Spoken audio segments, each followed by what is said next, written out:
Hello मेरे YouTube family, आप सभी को मेरा प्रणाम। आप लोग को अहोई अष्टमी व्रत की ढेर सारी शुभकामनाएं। हमारे जीवन में अहोई अष्टमी व्रत का बहुत ही अधिक महत्व है। अपने संतान को दीर्घायु करने के लिए, संतान प्राप्ति के लिए, संतान के जीवन में आ रही बाधाओं को दूर करने के लिए सभी माताएं अहोई अष्टमी व्रत करती हैं। अहोई अष्टमी व्रत की कथा इस प्रकार है। ये कथा हर महिला को सुनना चाहिए, जिससे उनके बच्चे की तरक्की हो। किसी नगर में एक साहूकार पति पत्नी रहते थे। उनके 7 बेटे, 7 बहुएं और एक बेटी, सभी मिलजुल कर एक परिवार में खुशीपूर्वक जीवन व्यतीत कर रहे थे। दिवाली से पहले 7 बहुएं जंगल गई मिट्टी लेने अपनी ननद के साथ। ननद मिट्टी जब खोद रही थी तो वहाँ पर स्याहू का मान था। मान में स्याहू का छोटा बच्चा था। मिट्टी खोदने से स्याहू का बच्चा मर गया। तब स्याहू की माँ ननद को श्राप दी कि जैसे मैं संतान के लिए तड़प रही हूँ, तुम भी संतान के लिए तड़पोगी। जा, मैं तुमको श्राप देती हूँ, मैं तुम्हारी कोख बांध रही हूँ। ननद बोली, मुझे क्षमा कर दीजिए, मैंने जानबूझकर ये हत्या नहीं की है, मुझसे अनजाने में हो गई है, मुझसे गलती हो गई है, मुझसे क्षमा कर दीजिए।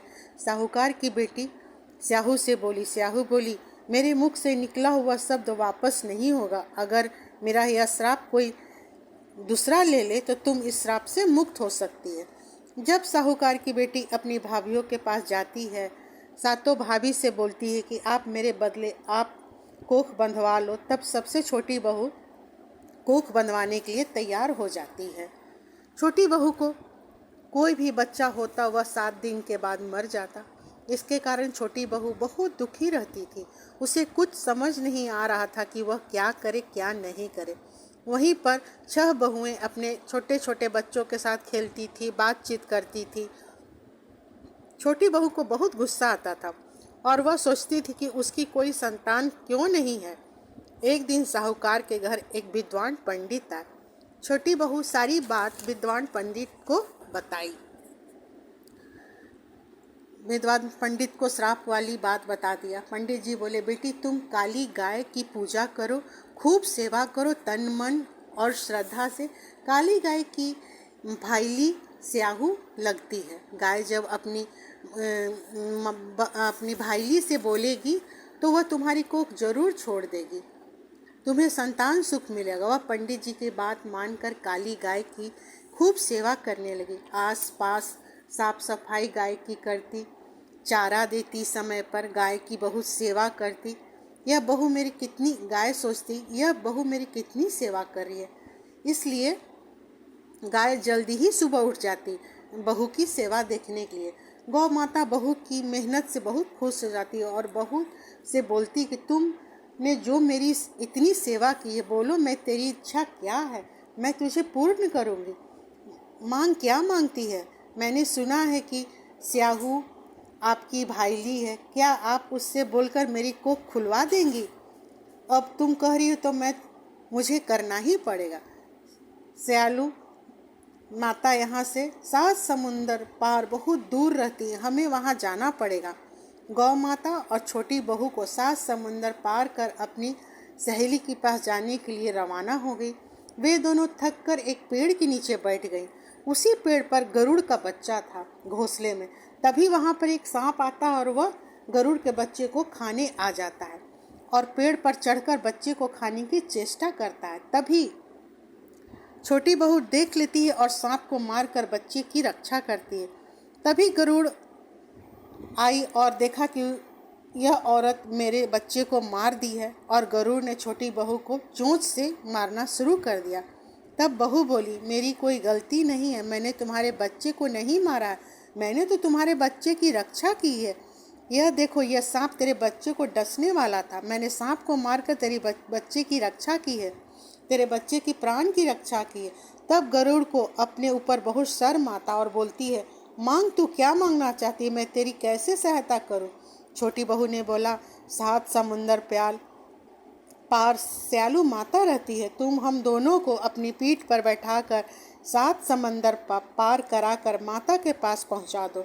गरुड़ अपनी पीठ पर बैठाकर 7 समुंदर पार कराकर स्यालू माता के पास पहुंचा दी। जब स्यालू माता गाय को देखी, अपनी सहेली को देखकर बोली, आओ बहन, तुम बहुत दिनों बाद मुझसे मिलने आई हो। तुम मेरे बाल की जुएं निकाल दो। तो छोटी बहू बोली, मैं निकाल देती हूँ। तब वह सारी जुएं स्यालू माता के बाल से निकाल दी। तो स्यालू माता बहुत खुश हो गई और बोली, मुझ पर खुश हुई, जा मैं तुझे आशीर्वाद देती, जा तुम्हारे 7 बेटे और 7 बहुएं हो। माता, मेरी एक भी संतान नहीं है। माता बोली, मैंने बोल दिया तो। छोटी बहू बोली, माता मेरी कोख बंद पड़ी है। तो माता बोली, तुमने मुझे ठग लिया, जा मैं तेरी कोख खोल देती हूँ। तू घर जाओ, घर में तुम्हें 7 बेटे और 7 बहुएं मिलेंगी। और घर जाओ, जाकर अहोई माता का उद्यापन करना, 7 कड़ाही बनाना। स्यालू माता का आशीर्वाद लेकर अपने घर आई तो देखी कि मेरे घर 7 बेटे और 7 बहुएं हैं, घर में हैं। छोटी बहू ने 7 कड़ाही बनाई और अहोई माता का व्रत करके उद्यापन किया। स्यालू माता के आशीर्वाद से उसके घर में बच्चे और बहुत बहुएं भर गया। इधर 6 बहुएं एक दूसरे से कहने लगी, कहीं बच्चे के लिए छोटी बहू रोने ना लगे। वे अपने छोटे बच्चे को बोली, जा चाची को देख कर आओ कि वह क्या कर रही है। तो बच्चा देखा कि चाची के यहाँ, तो चाची के घर बहुत चहल पहल है, बहुत सब लोग खुश है। तब बच्चे ने आकर अपनी माँ को बताया। सभी जेठानियाँ दौड़कर छोटी बहू के घर गई और देखकर चौंक गई। जेठानियों ने देखा कि छोटी बहू अपने 7 बेटे 7 बहुएं के साथ अहोई माता का उद्यापन कर रही है। तो जेठानियों पूछा, दीदी ये तुम्हारी संतान? तो छोटी बहू बोली, यह मेरा परिवार है। जब स्यालू माता ने श्राप दिया था तो यह परिवार है तुम्हारा। जेठानी ने पूछा। छोटी बहू बोली, जब तुम्हारी कोख बंदी थी तब वह बोली, स्यालू माता हमसे प्रसन्न होकर मेरी कोख खोल दी और आशीर्वाद दिया। इसी तरह सभी लोग अपने संतान की आयु तथा उन्नति के लिए अहोई अष्टमी व्रत जरूर करें। अहोई माता का आशीर्वाद सभी माताओं को प्राप्त होगा। एक बार बोलिए, अहोई माता की जय, पार्वती माता की जय।